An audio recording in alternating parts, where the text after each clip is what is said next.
Hello everybody, I am Amos Kung Pao, and I'm going to be giving an overview of the fastest Ferrari 12 Nordschleife lap in Gran Turismo 7 currently. I first held the world record before this lap of a 5:34.8, but this guy beat my lap over 2 seconds. I'm just going to give an overview of his lap. This guy first held the competitive world record, in my opinion, which was a lap of I think it was a 5:38 or something. I actually forgot what it was. So the first really fast time, in my opinion, was AMG Josh's run with a 5:38.6. I originally was opted to beat this record, and that was until Red got a 5:35.8. And I was like, yeah, it's probably gonna be hard to beat because that's a lot faster than Josh's. It wasn't that tough. I mean, it took me like an hour, and then to get a 5:35.1, and then another hour to get a 34.8. And then a few days later, AMG Josh got a 5:32.7. And this time is currently the world record for this car. Now I'm just going to be watching over his lap and seeing what he did better than me, basically. Now, I've already watched this lap before, and so I'm just going to give like a basic overview of it in this video.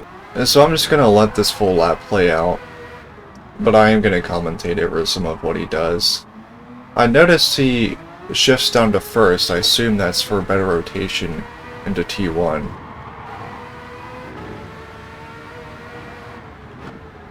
He brakes about the same time I do. That's good lines through that. Not much to be improved on there. He cuts his corner a bit. That's about the fastest way he can take it. He brakes a little bit differently than me. I don't even know if it's faster or not. He could have cut a bit for that corner back there.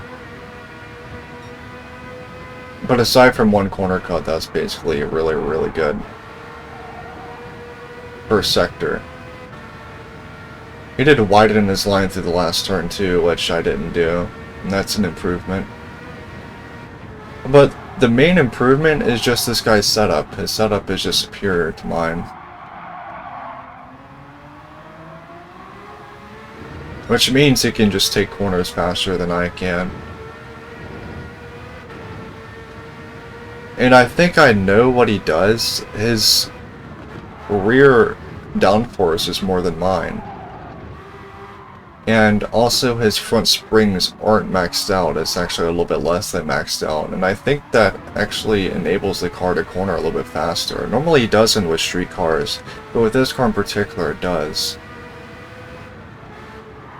But I didn't realize that until after I've seen this. So. And I had just tuned the car a bit more.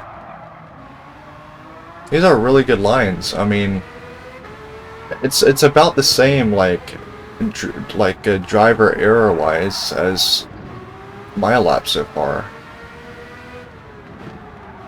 He brakes later for this than I do. And that was really good rotation for the hairpin there. Yeah, I noticed also he just gets better rotation going into like hairpins and stuff, which would make the car harder to drive under braking. And so the finished setup that I'm gonna have shared when I get the world record back, it's not gonna be a beginner friendly setup. I'm just gonna say that. He could have broke later for this hairpin.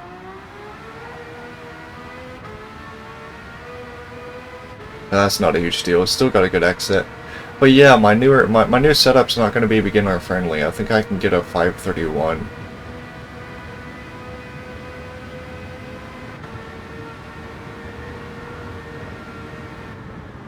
Now he brakes later than I do through here, but as you see, the wind is actually helping him brake more with this wind setting. He's running a different wind setting than I did on my lap.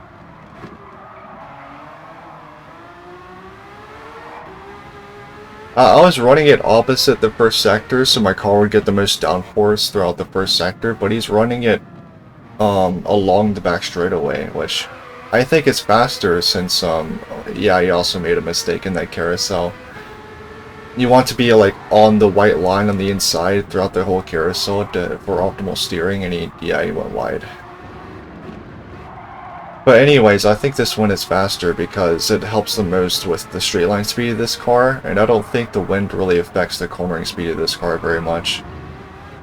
Oh, you broke a little bit too much going into there, but it's not a huge deal.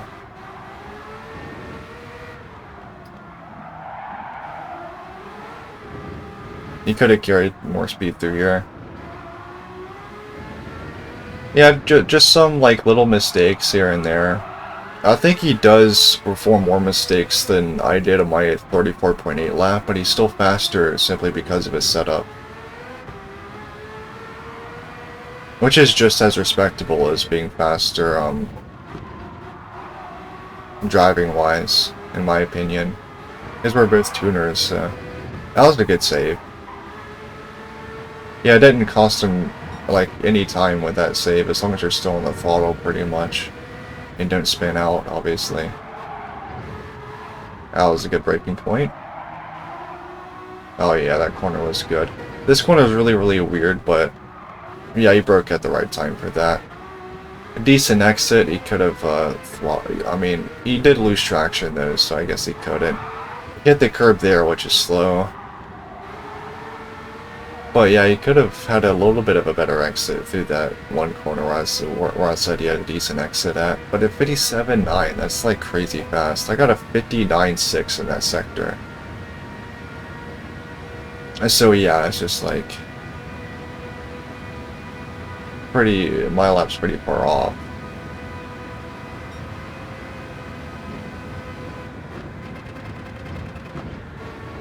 It breaks a little bit early through there than you'd expect, because if you don't, the car will just plow and crash.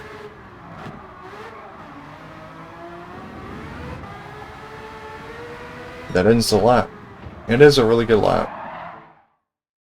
Yeah, I noticed for a couple of corners he was going like almost 10 miles per hour faster than I was, which, I mean, just shows he has a better setup than me.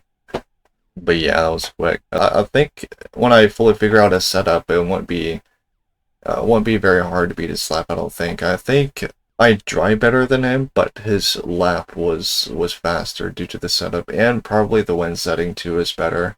And I think we both can agree on that. I mean, that was a really respectable time. Not very many people can beat my world record, so that's really fast, especially by over 2 seconds. Yeah, it's pretty good stuff. Anyways, that's it for me.